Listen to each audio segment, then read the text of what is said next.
My friends, what we saw in this election is not just one more political result, it is a turning point.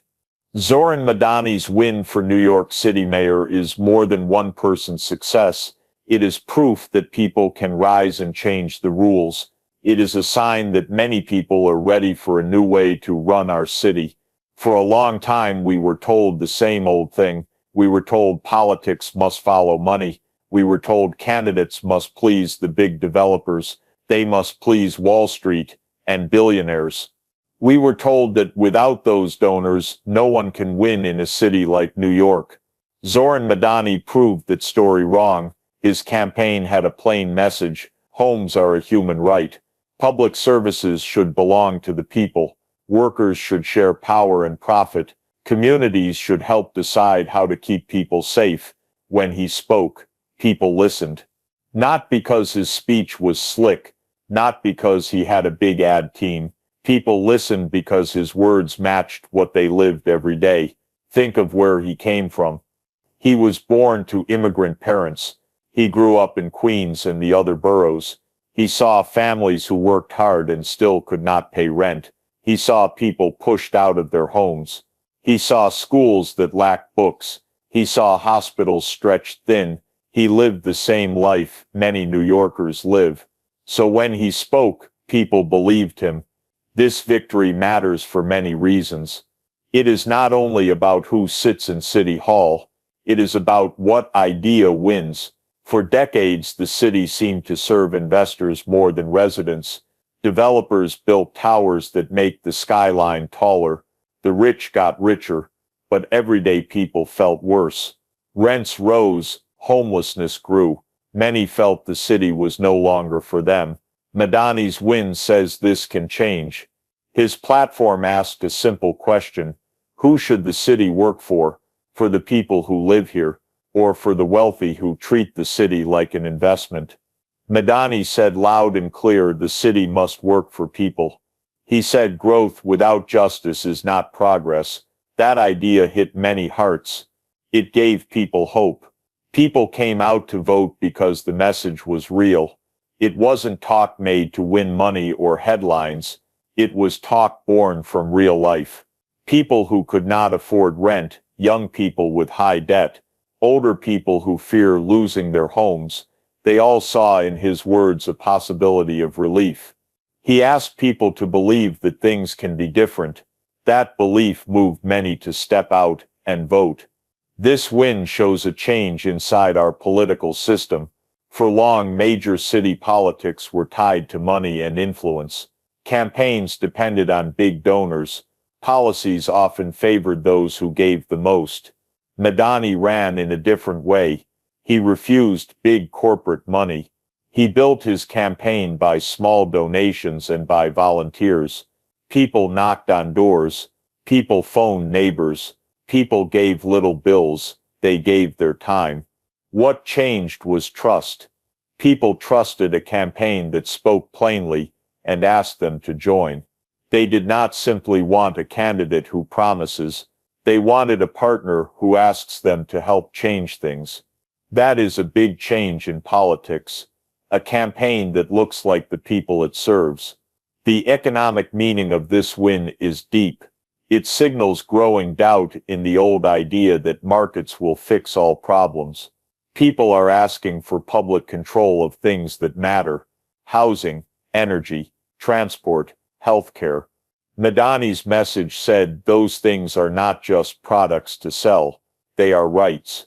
People want control and safety. They want systems that serve the many, not the few. This is not small. New York is one of the main cities in the world. What happens here sends a message to other cities. People in Chicago, Los Angeles, Detroit, and many other places watch closely. They see a model that can be followed. If a city as big and rich as New York can elect a leader who refuses corporate money and pushes public priorities, other cities can try the same. Let us look at how the campaign grew. It started at the neighborhood level.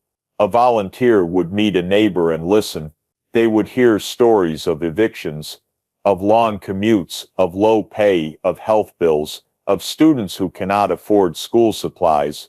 These stories built the campaign's power. Madani's team turned stories into plans. They turned fear into action. The campaign was not about one speech. It was about a daily practice. People met in community centers. They formed small groups. They organized phone banks. They asked friends to vote. They taught each other how to register voters. They helped people understand what each candidate stood for. They brought politics back to the neighborhood. When volunteers spoke, they did so without polish. They spoke from life. This honesty mattered. People were tired of polished slogans that meant nothing in home. They wanted a leader who names the problem. They wanted a leader who says, "We will try to fix it together."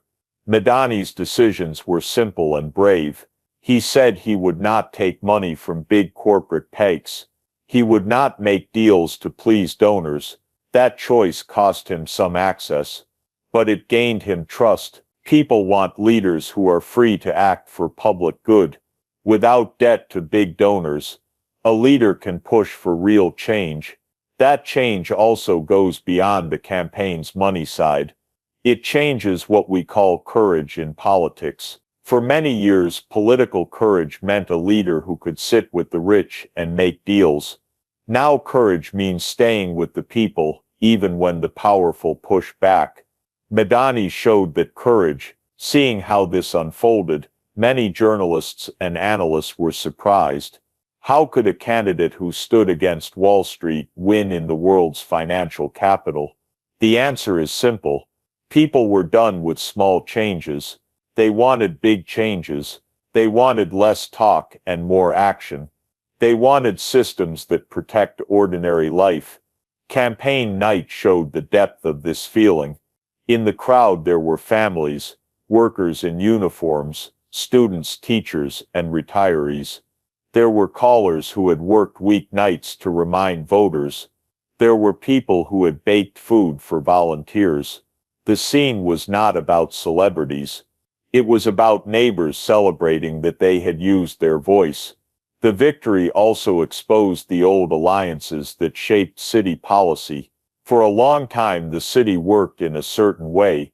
Policy rooms often included lobbyists and developers. These groups shaped zoning, tax incentives, and housing policy. Those old steps often led to luxury towers while public housing aged. Madani named this pattern. He called it a cycle where the system works for the few. He spoke plainly about the harm this system caused. A family forced out of their home, a school in need of help, a clinic closing its doors, a subway line that fails those who depend on it. That plain talk was important. It turned abstract policy into human stories. That is why it worked. This win will also change who decides policy. Madani promised to make room at the table for regular people. He wants councils made of neighborhood reps to help shape budgets. He wants participatory budgeting where people decide how some funds are used. These changes give people tools to shape their daily life. Some may ask, is this possible? Can a city adopt such changes quickly? The answer is that governing will be hard. Budgets are tight. Laws create limits. But the campaign built a network. That network can help. The same people who campaigned can help shape policy. They can watch city plans. They can hold officials accountable. This is how change grows. Another key element is worker power. Madani spoke of cooperatives. These are businesses owned by their workers. They give workers a real say in how a business runs. This idea is not new. It is growing. Workers have long built the city's life. They now ask for a fair share. Cooperatives can be one way to give them that share. Housing was at the center of the campaign.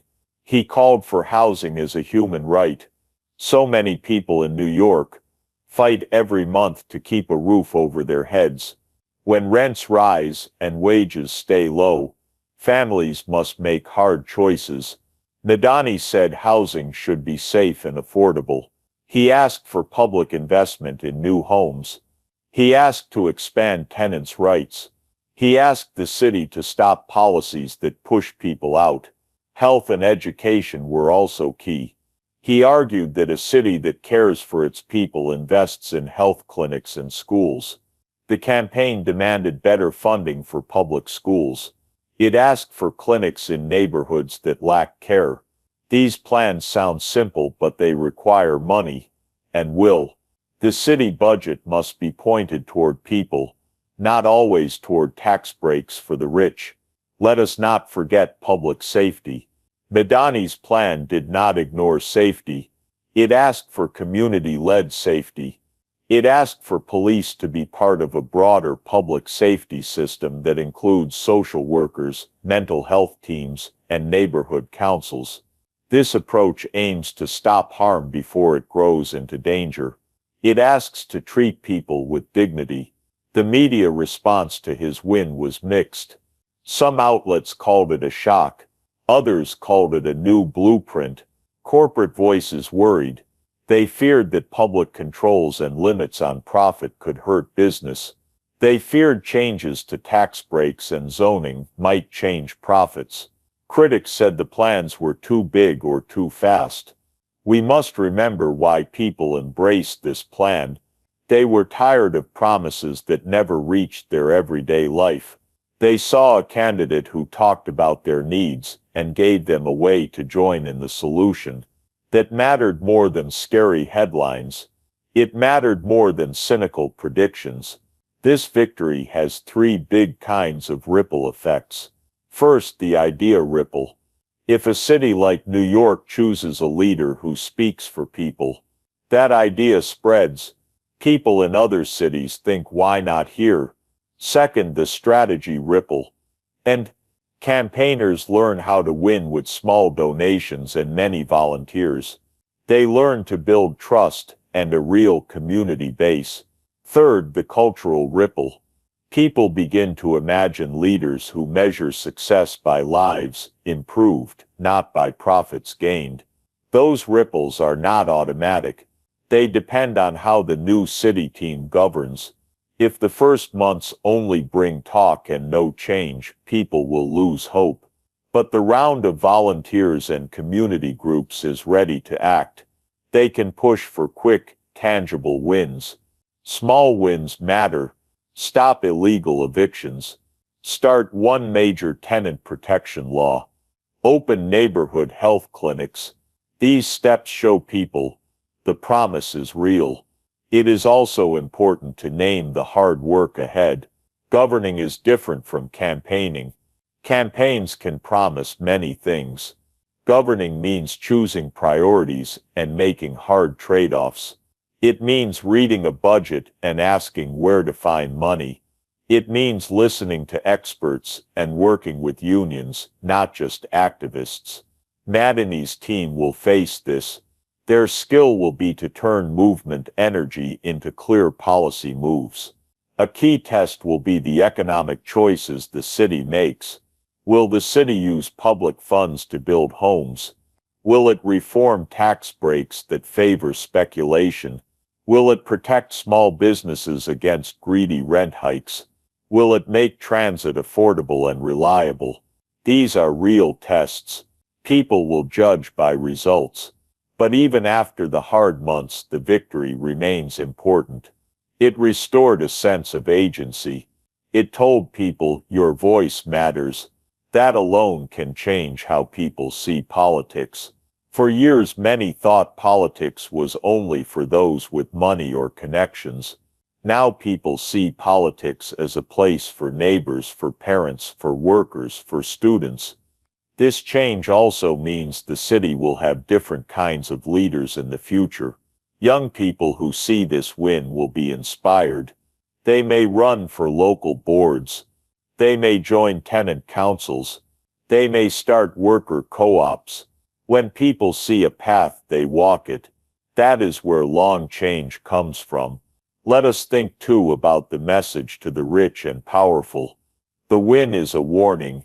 It says listen or lose. When public anger grows, elites cannot simply buy silence forever. When people organize, their power can reshape rules. That is how democracy should work. Money should not decide life for everyone. Still, the path is not without danger. Powerful people and interests will fight. They will use courts and media. They will push back on tax changes. They will seek to slow public projects. That is to be expected. They have power. The job of the movement is to keep pressure on the new team so that it does not bend too quickly. Another danger is rush and mistakes. When people are excited, they want big changes now. But reforms take care. A wrong move can be used to roll back gains. The new administration must mix boldness with wisdom. It must pilot programs, test them, fix problems, and scale what works. Now let us look at the heart of the victory. Human stories. When Mamdani walked into a housing meeting and listened to a tenant's story, people felt seen. When he visited a school and asked a teacher about her class, people felt heard. These small acts of listening built trust. That trust won the election. It must now help govern.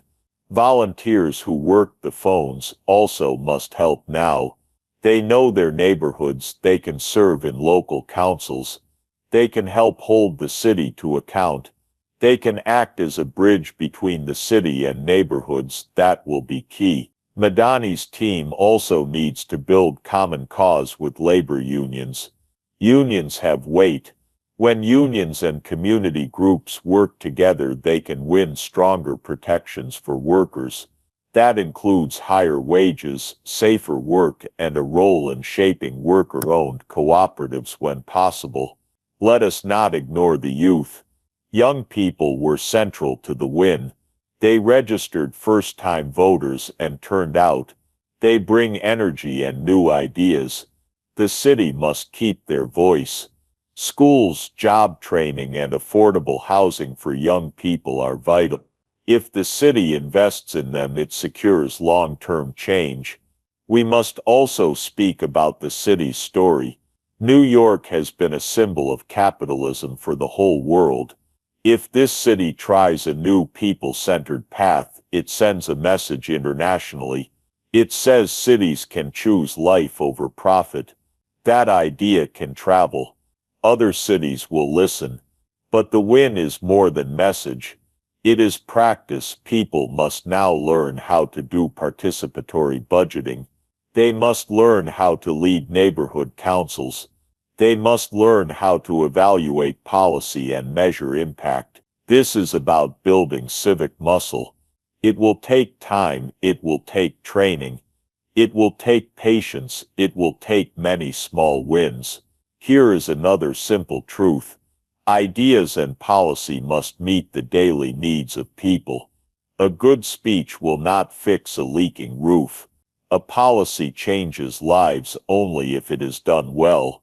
That is why implementation matters. The city must hire staff who know how to run programs. It must work with community groups who know local problems. It must set clear goals and track progress. Let us mention the moral core of this win. It rests on dignity. People demanded dignity. They demanded that their work be respected. They demanded that their homes be secure. They demanded that their health and schooling be a priority. These demands are not radical. They are basic. The victory puts dignity back at the center of city policy. There is also a healing side. Many felt that the system didn't care for them. The win gives hope. Hope is not a policy, but it matters. When people have hope, they act. They volunteer, they teach others. They vote. They build institutions. That is how long-term change grows. Critics will say the move is risky. They will point to costs and court fights. They will speak of lost investment. These points must be answered carefully. The new city government must show clear plans with budgets. It must prove that public investments can pay off. For example, stable housing saves money in health and shelter costs.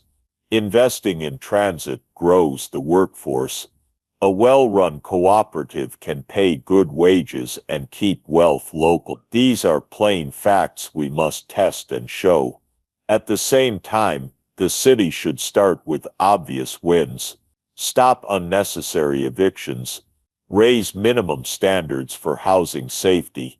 Fund a few community health clinics. Launch pilot worker cooperatives with city support.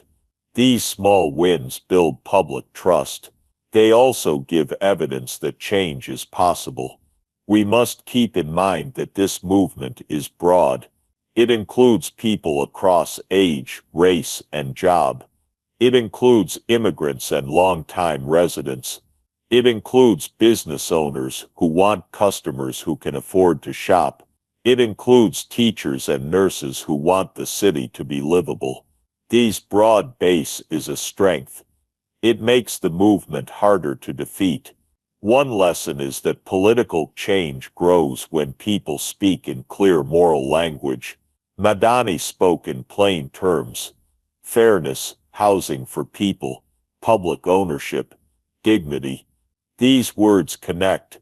They do not need fancy explanations. They reach the heart. Another lesson is that small donations and door knocks still work. In an age of social media and big ads, the old work of meeting people still matters. People trust someone who knocks on their door and listens. That trust cannot be bought. Now what comes next? The new administration must make good on promises. It must make a clear plan for the first 100 days. It must show where the money will come from for urgent steps. It must name priorities and show quick wins. It must also set up city bodies where people help decide. It must make the budget process open so neighbors can see the money flows. Next, it should protect tenants from illegal evictions. It should strengthen tenant legal help. It should freeze rent rises that are clearly speculative. It should start building new public homes. It should resist policies that favor luxury development over people's homes. It must also invest in transportation. A city that moves people well is a city that works. Reliable public transit means people get to work and school. It cuts long commutes. It makes life easier. The city must fund transit and fix broken lines. The city should also expand public health. Small clinics in neighborhoods, mobile clinics, better primary care access. These steps keep people healthy and reduce emergency costs. For jobs, the city can support worker cooperatives with small grants and technical help. It can link cooperatives to local procurement, so city projects buy from worker-owned firms. This helps local jobs and keeps money in neighborhoods. Education must get attention. Schools need funds, books, and after-school help. Youth job programs can give young people real chances. All of these plans cost money, but the city has choices. It can change tax breaks that now favor the richest. It can stop some giveaways and redirect funds to housing and services. It can also seek state and federal help when needed. Beyond money, the city must set up clear checks. It should publish goals for housing, health, and jobs. It should show monthly reports so people can see progress. Transparency builds public trust. Another need is building a strong legal team. Powerful interests will sue. The city must be ready. It must have legal experts who can defend new policies and explain their public benefit. And the mayor must keep listening. A daily habit of connection keeps leaders grounded. He must visit neighborhoods, sit in tenant meetings, Meet workers on site. That simple habit keeps policy from drifting into its own world of jargon. Finally, the city must protect the movement itself. That means training new leaders. That means fundraising for public education on policy. That means making sure the movement does not burn out. People will tire if the work seems never-ending. The administration should share wins and credit. It should keep volunteers active by giving them meaningful work in governance. In the long run, the win shows a simple truth: when people act together, they can change even strong systems. New laws, new budgets, and new programs follow when enough minds and hearts decide together. That is the power of democracy. That power returned to New York in this moment. Zohran Mamdani's victory is a signal. It tells us that politics can be about care. It tells us that the city can be a place where people live decently. It tells us that leaders can be servants of the public, not servants of profit. This is the idea behind the win: a people-first city. So let us treat this moment with seriousness and care. Let us help the new government with honest work. Let us hold it accountable. Let us ask for clarity. Let us support pilot programs and test them. Let us defend public projects. Let us show up for meetings. Let us vote in more local races. Let us build local groups that can work with the city. That is how change deepens. If we do this, the victory will not fade. It will become a long story of the people making a city that works for everyone. That is the promise of this moment. That is why this win matters. In closing, remember this: history does not move only by leaders. History moves by people. Leaders can open a door, but people pass through it together. New York opened a door. Now it is on us to walk through and to shape what comes next. When the people act, no wall is too high and no rule too fixed. We will write a new story for our city, one where dignity, fairness, and public care come first. Let this be the start. Let the work begin.